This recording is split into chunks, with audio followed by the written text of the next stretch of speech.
Let's go ahead and get started. Just as a brief introduction, my name is Ferdinand Rapant. I'm Senior Vice President for Sales and Marketing at SYSO. Doug, could you go to the next slide, please?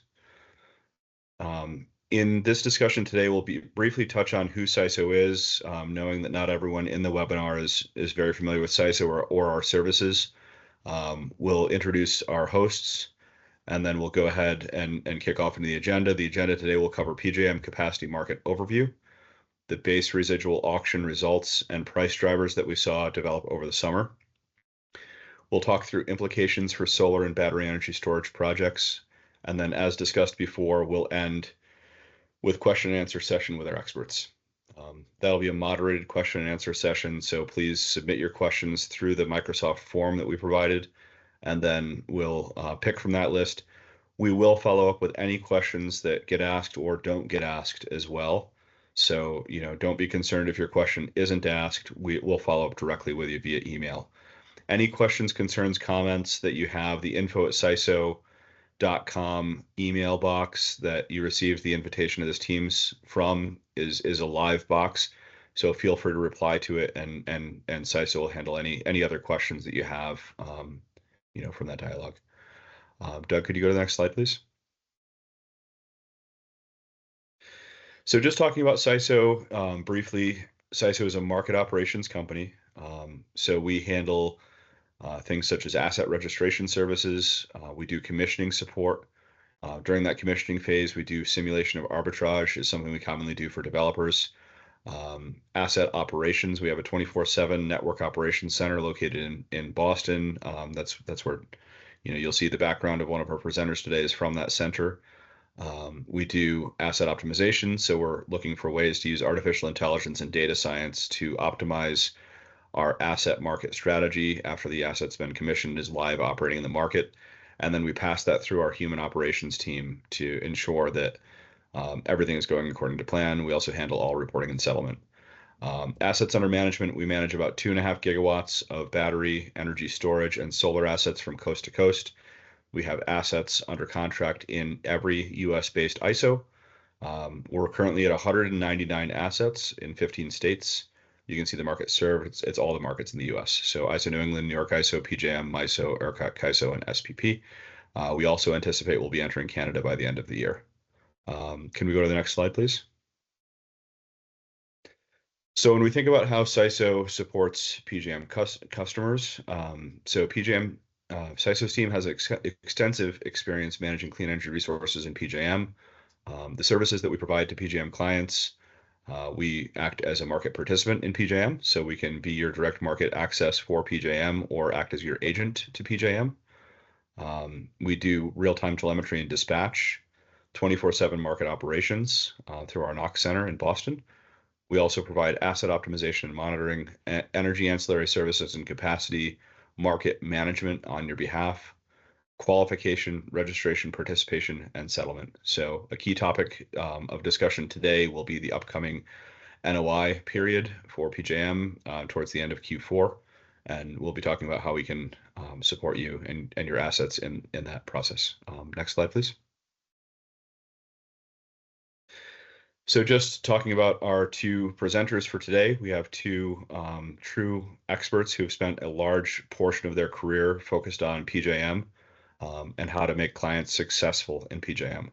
So our first presenter today will be Dan Curran, who's Senior Vice President of Energy Markets at SYSO. Dan oversees SYSO's participation in wholesale and retail power markets. Dan has a pedigree with background at Enernoc, SunPower, and NRG. While at Enernoc, Dan managed PJM activity in energy ancillary services and capacity markets. Dan has an MBA from UC Berkeley and a BS in environmental engineering from Harvard. Looking at Doug Matheson, our Director of Energy Markets. Doug manages SYSO's activities in PJM directly, as well as in ISO New England and New York ISO.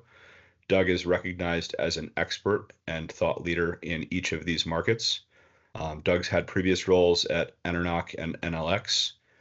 In those roles, he's oversaw over 2 gigawatts of PJM capacity, as well as various other activities for NLX. Dan has a master's in engineering management from Dartmouth and a BS in chemical engineering from Tufts. Next slide, please. So that being said, let's go ahead and hand it over to Dan Curran, Senior Vice President of Energy Markets, to start in our content. Thank you. Great. Thanks, Fred. So as Fred mentioned, Dan Curran, I lead the energy markets team here at SYSO. I'm going to be talking, just to kick things off, give a high-level overview of the PJM market. We'll dive into the capacity market and just get our bearings on what this is we're talking about. And then I'll dive into the auction results from just over a month ago. And I'll hand it over to Doug to round us out and think about what do these auction results mean for you and your projects. So if we can go to the next slide. So PJM is an RTO, or a regional transmission organization. And what that means is it manages the electric grid and the wholesale power market in the mid-Atlantic part of the country. Now, to start, PJM managed the grid in just 3 states: Pennsylvania, Jersey, and Maryland. That's where the acronym PJM comes from. But today, PJM has expanded, and it covers the power market and grid in portions of 13 states, including the District of Columbia. And a key fact about PJM is this is the largest power grid in North America based on peak demand or installed generation or annual consumption. And for many years, for the past couple of decades, frankly, PJM was really at the vanguard of market design during deregulation. They were very much viewed as best in class. And I can say from personal experience, grid operators from around the world, from Europe, from Asia, they would travel to the US to meet with PJM specifically to understand best practices for market design. Now, in the past few years, PJM has often been in the news because of problems with its the interconnection queue. It's a notoriously large queue, and it's moving at a notoriously slow pace. So I think most people on this call are well aware of that. So we won't dive into the queue on this call, but I call that out just to mention that the problems that PJM is having moving projects through its queue, that is now impacting the supply-demand balance in PJM, and that's part of why we're seeing the prices that we're seeing. But we'll get to that in a bit. So if we can jump to the next slide. So the PJM market is structured with sort of 3 sub-markets. There's the energy market, the ancillary services market, and the capacity market, or what's called the RPM, the reliability pricing model.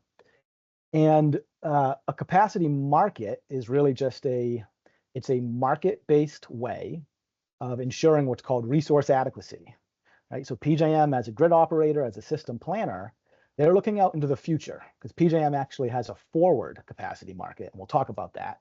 But they look out 3 years into the future typically, and they forecast the peak demand on the system, and then an additional sort of margin of error or a safety buffer called a reserve margin. And they want to procure enough supply in advance to meet that peak demand and meet that installed reserve margin. And if you're a generator and you want to participate in this market, you can sell your capacity in via an auction. And if you clear the auction, you'll get what's called a UCAP commitment. And that will award you with a monthly capacity payment during the relevant delivery year. And in exchange for that, you are committing to being able to provide power to the grid during critical system hours during that delivery year in the future. And what's important to note about PJM is because it's a forward-looking market, you can participate even before your project is built. You can participate as a planned project in the development phase. So it's a very attractive way to secure some contracted revenue for projects in the development phase. So if we jump to the next slide, we can talk about this 3-year forward timeline. So typically, the way the PJM kind of capacity market timeline works is that things kick off with the Base Residual Auction, or the BRA. So that's this auction that's being held to secure capacity for a period 3 years in advance. And PJM defines their delivery year. So the period that they're forecasting is a delivery year. That runs from June 1st to May 31st. So capacity is secured in the BRA for a delivery year, 3 years in advance. And in the interim, there are 3 additional auctions called incremental auctions, or IAs.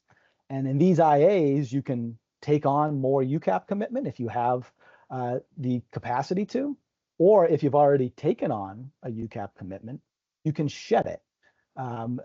And so this is very similar to reconfiguration auctions that are held in ISO New England, if you're familiar with that. So this is the standard timeline. If we jump to the next slide, right now that timeline doesn't apply and we're in an accelerated timeline. And so I'll explain this in a second, but the reason we're in an accelerated timeline is 2 years ago, there was Winter Storm Elliott that caused a lot of issues that PJM wanted to address in their capacity market. So they made some very substantial rule changes, but in order to have the time to do that, they needed to delay some of their auctions. So now PJM is playing catch up. So on the left, I've got the delivery years that we talked about. On the top, it's the calendar years. And I'm just going to call out a few things. Doug is going to come back to this slide later and talk in more detail, but I want to call out a couple of things right now. One is for the next 2 years, every 6 months, there's going to be a BRA. So if we start in the top left and we follow that down diagonally, every 6 months for the next 2 years, there will be a BRA. So that's non-standard. It's a unique challenge, but also it's a unique opportunity that we want folks to keep in mind. The other thing I want to call out is that because of this condensed timeline, the BRAs are not happening 3 years in advance of the delivery year. The most recent BRA only happened 1 year in advance of the delivery year, and the next BRA will be about 18 months in advance, and so on. But eventually, about 2 years from now, when we get into the 29-30 delivery year planning cycle, things will get back on track. But for now, we're in this very condensed timeline, so it's really important to be aware of this. Let's jump to the next slide. So that was just a very brief overview of the PJM market and the capacity market. A lot more details than that. But I want to shift now and talk about the most recent base residual auction and the results that came out at the end of July. So if we jump to the next slide, the short story of what happened here, and this is probably not news to folks that have chosen to join this webinar, is prices skyrocketed. And I can't think of a better way to frame it than that. So in the top left, we're showing PJM capacity prices over about the past 10 delivery years. And really, for the past few years, prices were actually quite low. And the past 2 auctions specifically, prices cleared around $30 per megawatt day. And that historically is very low for a PJM or, frankly, for any capacity market. And in this most recent auction, prices jumped up by about a factor of 10 to around $270 per megawatt day. And these are the highest prices we have ever seen in the history of the PJM capacity market.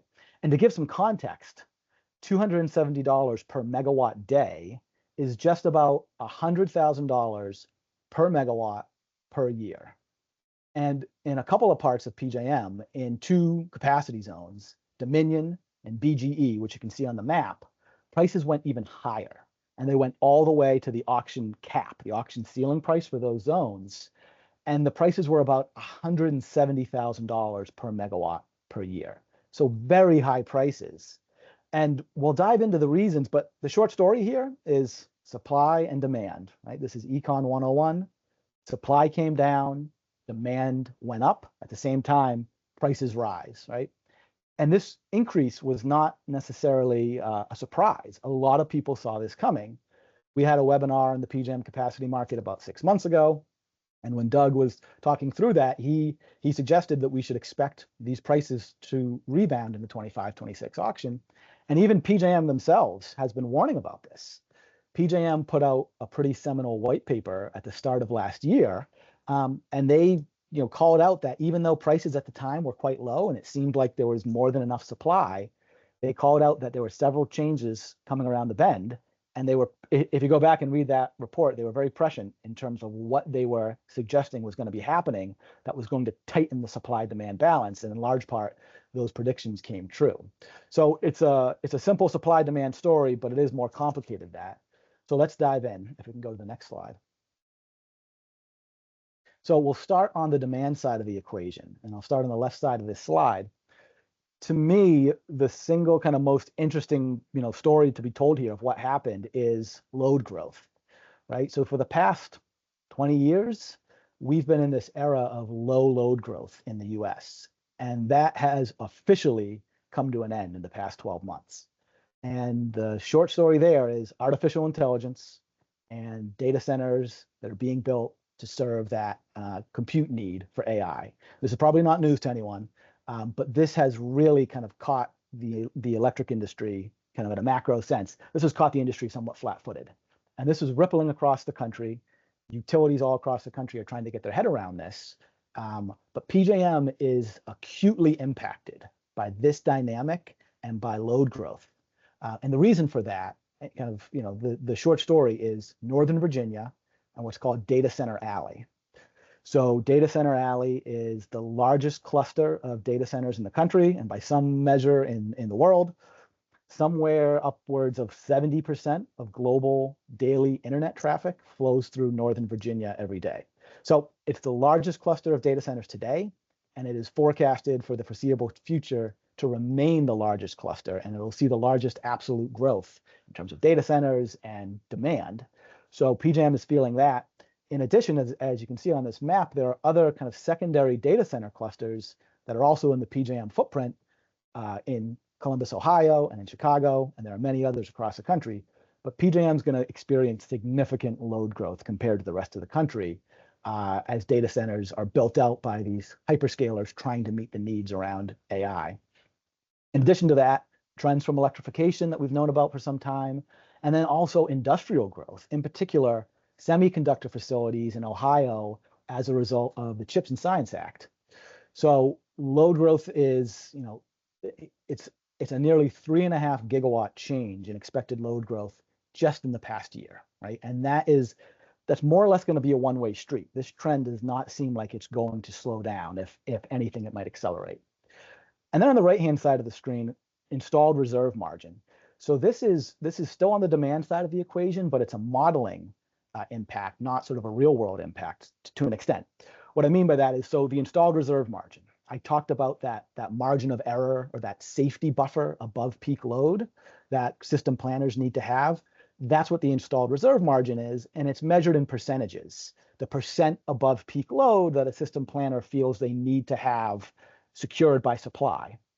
And when PJM looks at that from year to year, that percentage can change.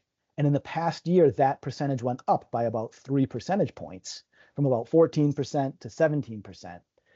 And the main reason for that is that PJM has been doing modeling of extreme weather. And what are the impacts of extreme weather on the grid, both on the demand side and, interestingly, on the supply side? How does extreme heat and extreme cold impact generators, right? And it turns out that they feel that the impacts of extreme weather have caused them to have a higher reserve margin. So you add these two dynamics together, it's a nearly 8 gigawatt impact on demand, because that installed reserve margin, as that goes up, that pushes the PJM demand curve off to the right. So an 8 gigawatt impact on the demand side.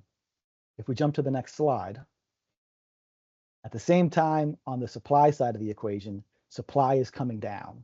So there was a near 6 gigawatt drop in offered supply in the most recent auction compared to the prior auction.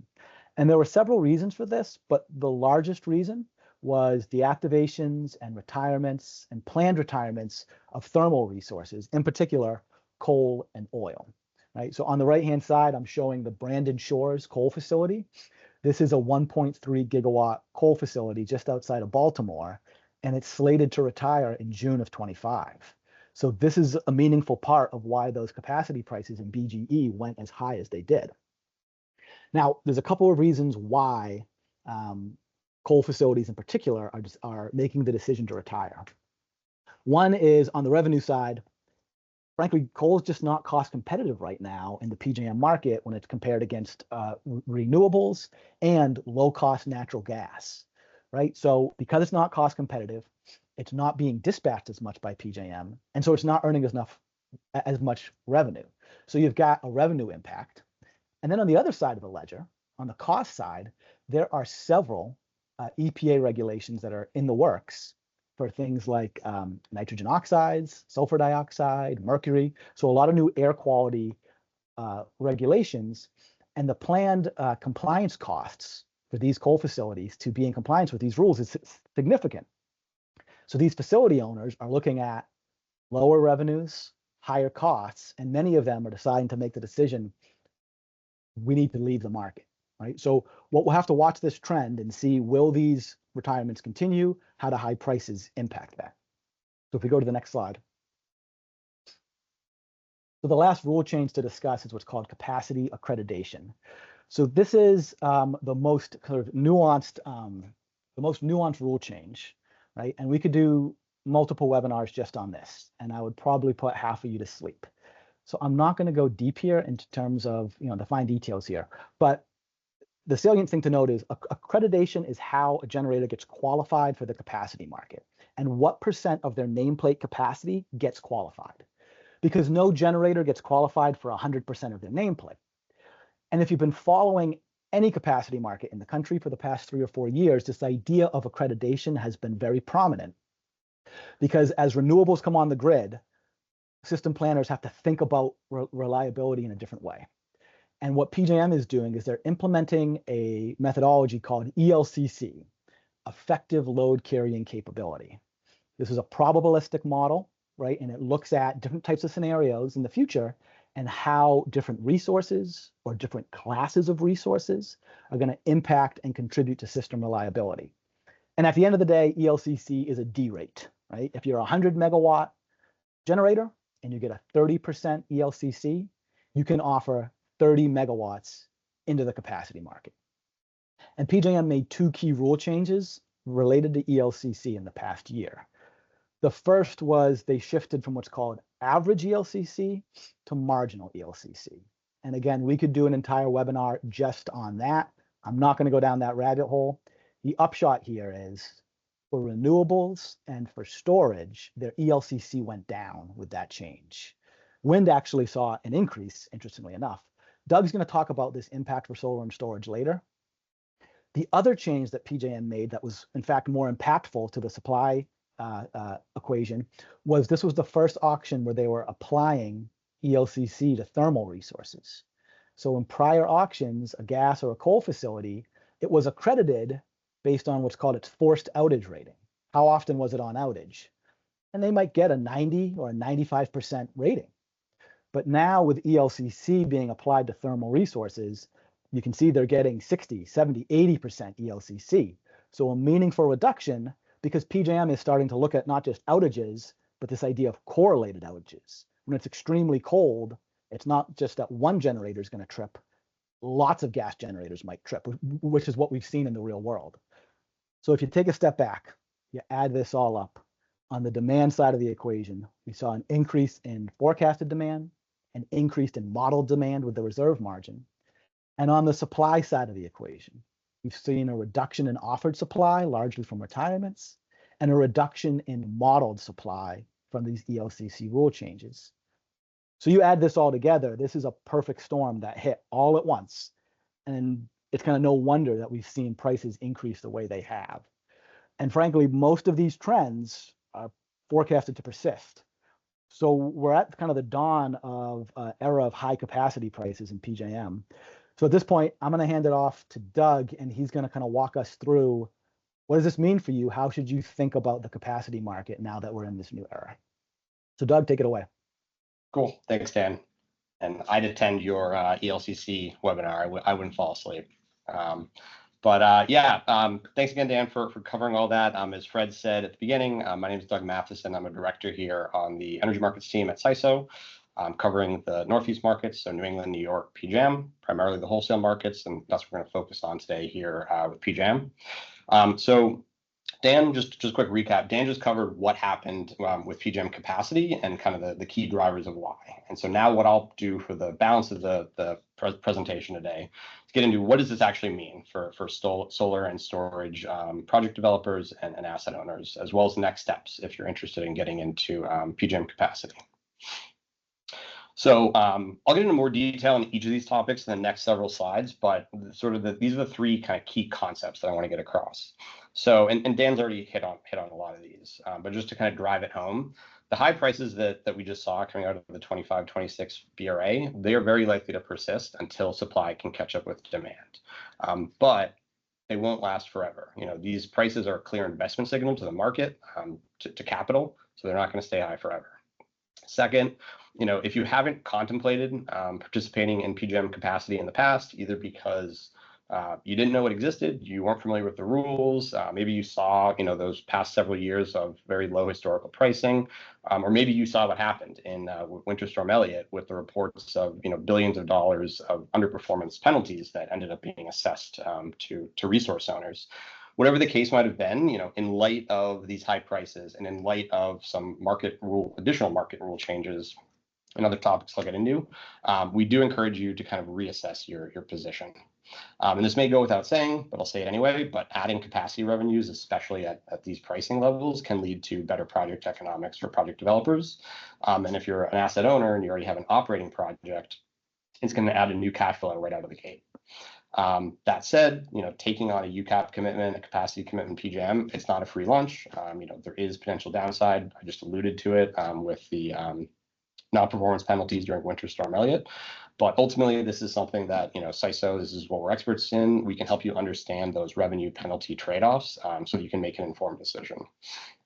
Third key point to kind of hammer home here is that you can't just show up to the auction with your project. It's as Dan said, it's a forward auction, requires a lot of advanced planning. There are various steps to qualify in advance, the earliest one of which is about 6 months before the BRA. I'll get into that in a bit.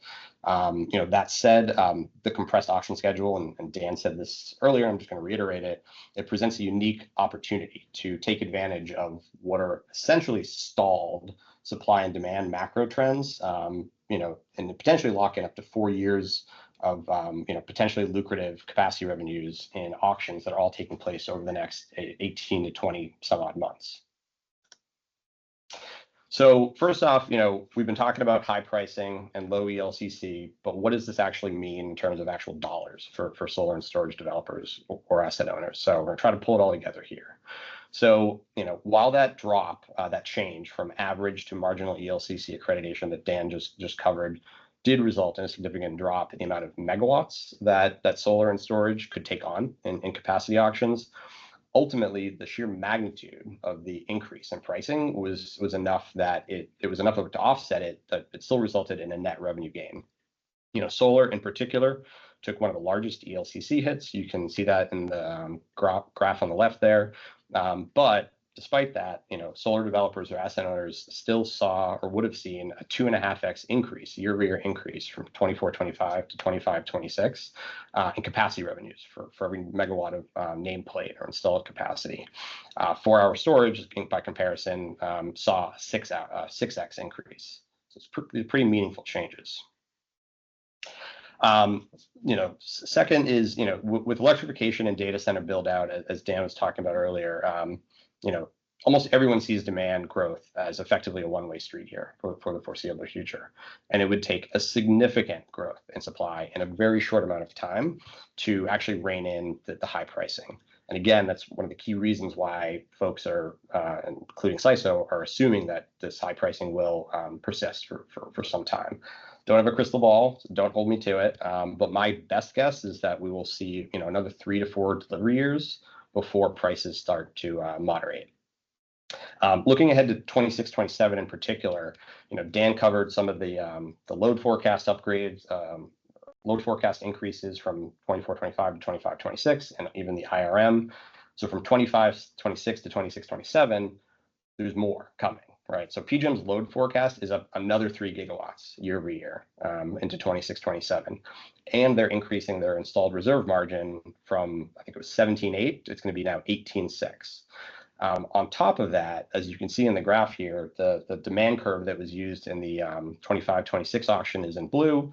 What's going to be used as the demand curve in the 26-27 auction is in orange. PJM has also made, as part of their quadrennial review, they call it, they've made significant changes to both the shape and the maximum price used in the auction. So those are the demand curves. The supply curve here is indicative. I drew this kind of by hand. Ultimately, it's because PJM doesn't publish supply offers, but it's helpful to see on the screen here because we do know at least 2 key data points. One, PJM cleared 135.5 gigawatts at $270 per megawatt day. So we know where it crosses, the X to Y axis there. Plus, there was 1 gigawatt of uncleared capacity. And even though PJM is finally, after years, starting to slowly clear out the backlog in the interconnection queue, there's two key things to keep in mind. One, construction of those projects is still going to take some time. Like that's going to itself be backlogged. And two, the overwhelming majority of the types of resources that are recently getting through the queue and remain in the queue are solar and storage, which, as I just discussed on the previous slide, they're taking big megawatt accreditation hits because of ELCC. So if you put those 2 points together, it's not crazy to assume that for the 26-27 BRA, and probably even the following BRA, that largely this same supply curve, supply stack is what's going to be reoffered. Morgan Stanley put out a notice, they went so far to say publicly that they forecast that prices for 26-27 will clear at the cap, which is just shy of $700 per megawatt per day. So again, I don't have a crystal ball. It could happen, but I think the clear thing is if those prices actually materialize, we'd be looking at another year-over-year revenue increase of 2.5x for solar and storage on top of those increases coming out of 25-26. So, we're telling you that PJM's capacity market is a good revenue opportunity. Dan kind of talked about how the timeline of the capacity auctions work, but what is the actual product that you'd be selling? So PJM calls it capacity performance, or CP for short, where you as a resource owner, as a project owner, in return for getting a capacity payment from PJM, are required to, first of all, offer into the day-ahead energy market. That's just sort of table stakes. And then second is, and this is more critical, be online and able to deliver energy or reserves, however PJM dispatches you, during grid emergencies, or what they call technically performance assessment intervals, or PAIs. So the CP, capacity performance product, that was originally implemented a while ago. It was coming out of January 2014, actually, the polar vortex, where PJM experienced significant generator outages, predominantly from the thermal fleet. And the crux of CP, it was to create a carrot and stick approach. It was to implement a high penalty for underperformance, the stick, and then those penalties would get pooled together and paid out to resources that overperformed, the carrot. And PJM hoped, that would incentivize things like weatherization, securing firm fuel supply, hiring additional staffing during forecasted heat waves and cold snaps. But following the implementation of CP, PJM didn't really experience all that many emergencies. There weren't many PAIs for many, many years, until fast forward to December 2022, when Winter Storm Elliott was bearing down on the region. And unfortunately, once again, PJM saw significant forced outages, and again, those primarily came from thermal resources, as you can see in the bottom right graph there. So after Winter Storm Elliott, PJM came to the conclusion that this original CP construct had failed, and they decided to retool it. So they removed much of the sting, not all of the sting of the non-performance penalties, and they instead decided to focus on proper accreditation via what some call "quote unquote" ELCC for all. Dan talked about that earlier, because again, it was originally only applied to intermittent storage resources prior to 25-26, but again, because PJM saw that this was largely a repeat, it was the same, the usual suspects. It was still about 40 gigawatts of outages, the same types of thermal resources. They said that we're just going to proactively cap the amount of UCAP megawatts that all resources can take on, using this new, forward-looking probabilistic modeling approach that they developed. So, as a result of these reforms, there's a number of power producers out there that are saying that these eye-popping, or as Dan said, skyrocketing capacity auction results are only now finally kind of revealing the true price signal of reliable capacity in PJM. And again, that was sort of the original goal when CP was developed over a decade ago. So we're hopeful that these changes work. So all in all, the investment signal is clearly now here in PJM. And again, we encourage everybody on today's webinar, reassess your plans for capacity market participation if you had previously decided to sit out. Because again, while PJM capacity, it may seem to be a daunting and complex product, that's what SYSO is good at. We'll come in, we'll help our clients sift through all that complexity to unlock, what can be a very lucrative revenue stream. As I mentioned, though, PJM capacity isn't a free lunch. There is downside risk. We want our clients to view us as trusted advisors, so we're very open and transparent about this, and that downside risk has to be weighed against the revenue opportunity.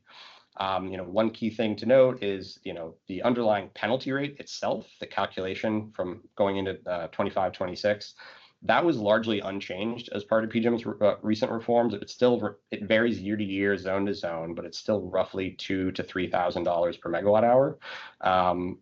However, what they really changed was the maximum potential penalty or maximum exposure, or what they technically call the stop loss limit.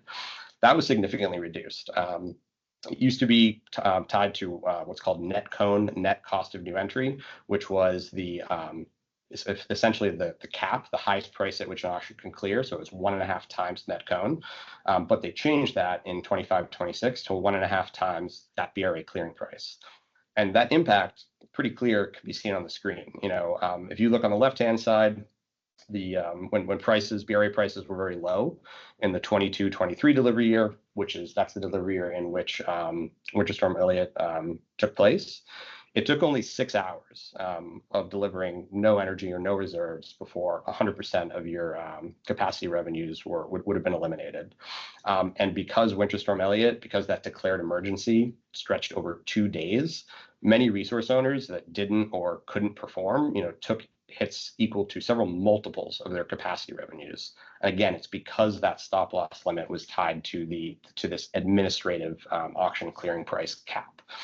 But with that stop loss rule change in 25-26, now it takes 35 hours before you lose out on 100% of your capacity revenues, and 2, your maximum exposure is only 50% on top. It's no longer multiples. So in addition to this particular change that I view as greatly reducing the magnitude of what you can call the long tail or the black swan event type risk of participating in PJM capacity, PJM also made another slight tweak in this older package of rule changes in 2023, where they changed the likelihood of an actual emergency event being called.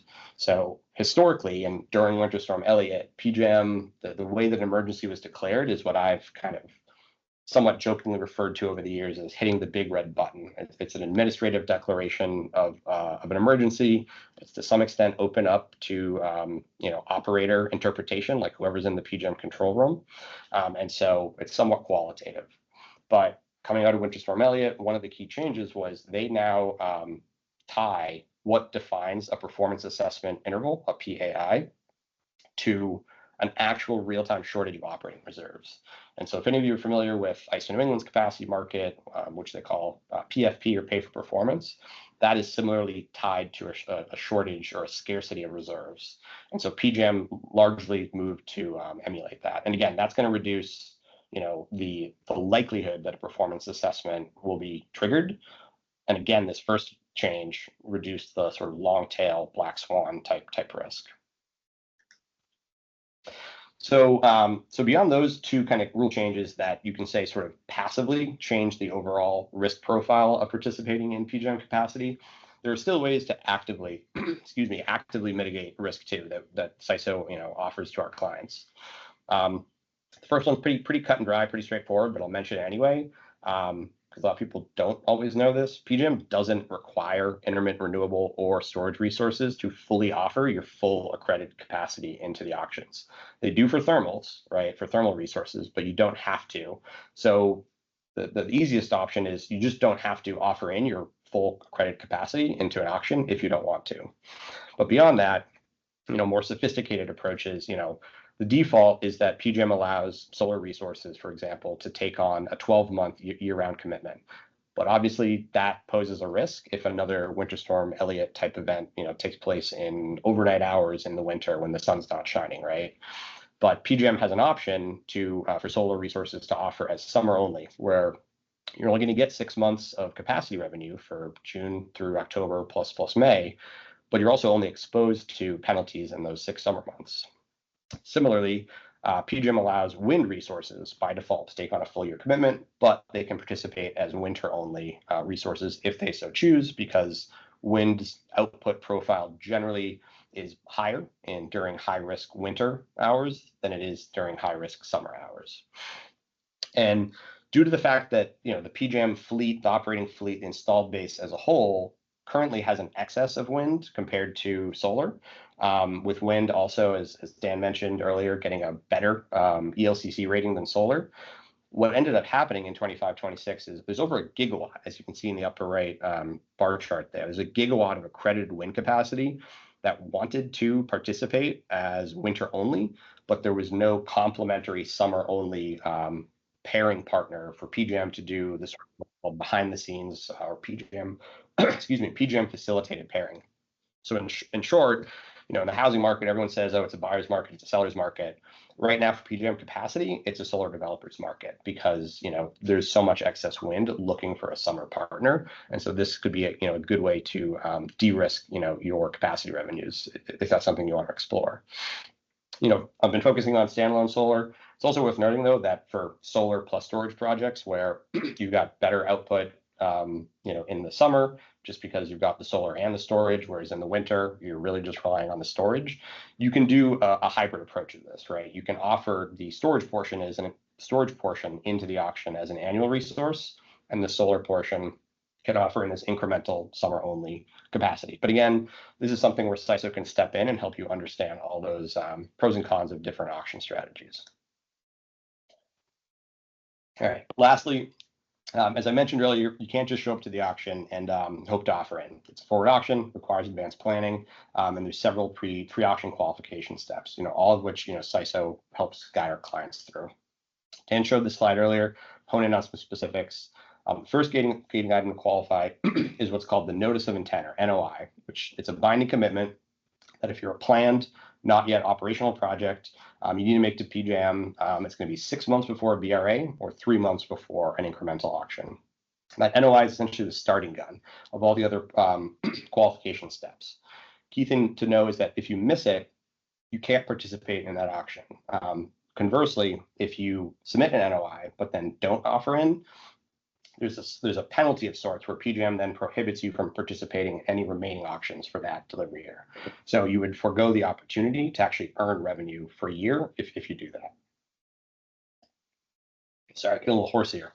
To be clear, though, when you submit an NOI, you're not committing to any specific megawatt amount or price. You're committing to just offer in your resource into that auction as little as 0.1 megawatts, if that's as low as you want to go.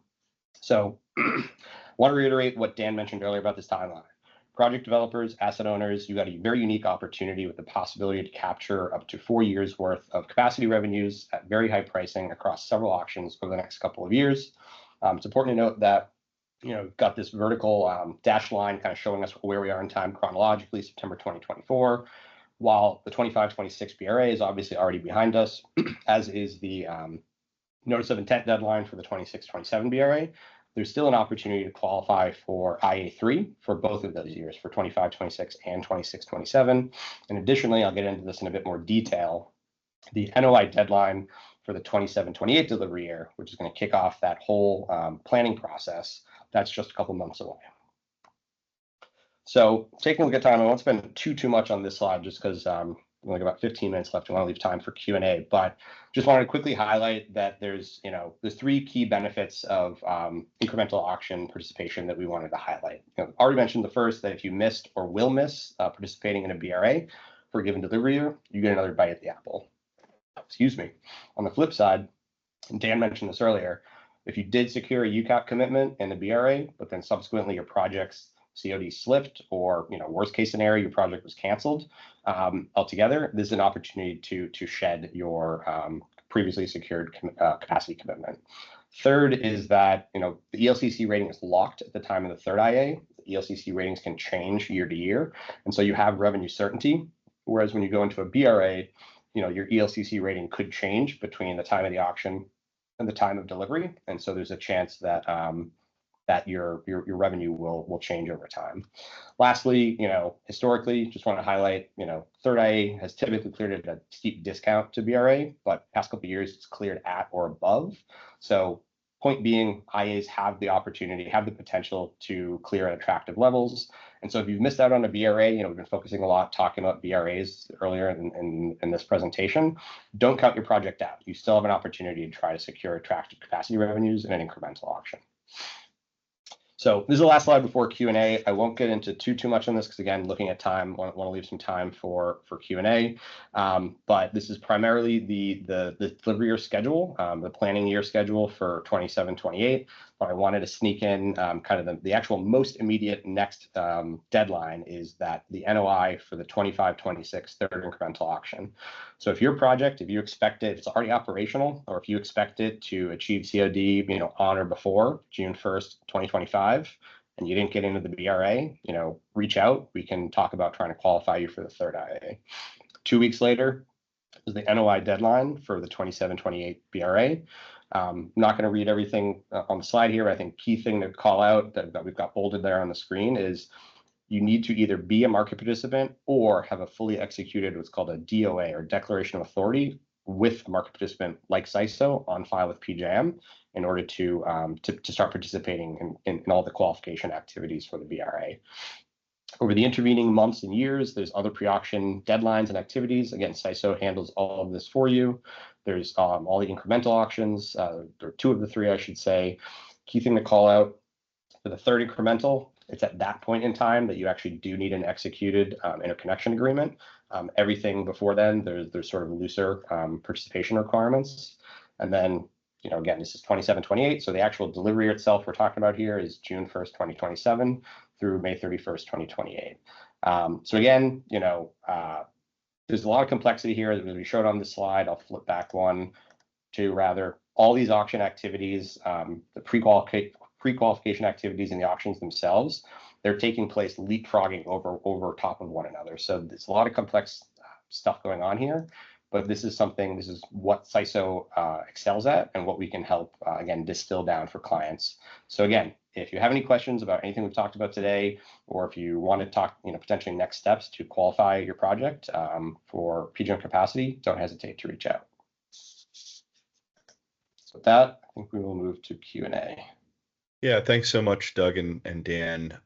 Really phenomenal dive into the PJM market and some of the core dynamics that are happening in that market. So really dynamic place to be right now, and a lot of changing things and a lot of opportunities as a result. So I'm looking at the question and answer list, and Q&A is still open. It'll be open all the way through the meeting and after. So please, keep asking questions, keep them coming. Right now, we're looking at a list of 38 questions.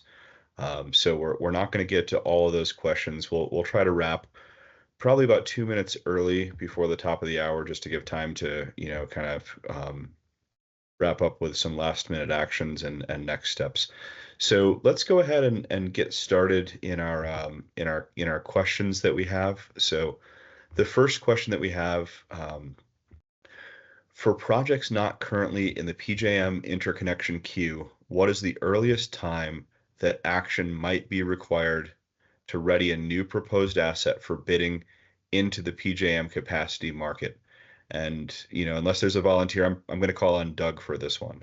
So Doug, would you like to address that one? Yeah, sounds good. So as it stands right now, PJM filed with FERC what's called their Order 2023-2023A compliance filing. So FERC hasn't yet fully ruled on this, so it's not a case closed right now. But my understanding is that, I forget the exact, sometime in mid-December, there's a decision point for, if you're already in the queue, if you have a legacy queue position from their old sort of serial first come, first served process, you can elect to move to one of their transition cycles. I think it was December 18th or 16th. That said, if you're not currently in the queue at all, unfortunately, PJM's position right now has been the earliest, that they'll start accepting new requests, new applications would be, it varies from what I hear, but it's, mid 2025 to early 2026. Now, a lot of folks, a lot of renewable developers, a lot of environmental advocates, stakeholders have complained to FERC saying, this makes no sense. You need to tell PJM to move quicker. And frankly, these price signals like might be impetus for that. So it's yet to be seen. But I'd say, if you have specific projects in mind, reach out because we can help you assess, what might make the most sense as a next step for your projects. Perfect. Thanks, Doug. That's a really great answer. Kind of building on that one, frankly, the risk of submitting into the auction, right? So let's think about the penalty rate. So what is the penalty rate for not performing in an emergency? And Doug, let's just go back to you for that one. Yep. Yeah, so I mentioned this, I think, earlier. I might have kind of glazed over it, but it is what they call the non-performance charge rate. It varies year to year, zone to zone. It's about $2,000 to $3,000 per megawatt hour is sort of what it's been historically. We've seen for 25, 26, it's actually as low as I think in the $400 range for BGE. It's tied to that same net cone value that I mentioned at one point, net cost of new entry. And again, it's a penalty that's assessed if you're delivering below your UCAP commitment. Conversely, if you're delivering above your UCAP commitment, you get that rate, so the penalties are all pooled together, and you get that rate as a bonus payment. One key quirk, and this is somewhat hot off the presses last week from a PJM stakeholder meeting, but PJM confirmed that in how they calculate that penalty rate for 26, 27, right now, net cone is $0 in most zones. So that would mean the penalty rate is $0. So don't hold me to it that's going to actually be what plays out, because it would be counterintuitive to have that be a free lunch in a year where pricing might clear at $700 per megawatt day.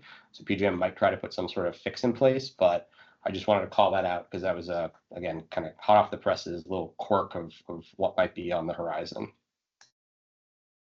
Thanks, Doug. And Doug, I'm looking at this next question, and I think we want to go to you as well. So Dan, in the competition of answering the most questions in the best way, Doug's going to be way ahead here, so you're gonna have to catch up.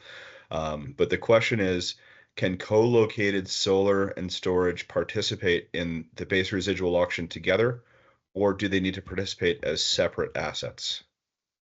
Let's go with that. Yeah, so the answer is yes, you can do both. So PJM has two options. They have a co-located model and a hybrid model.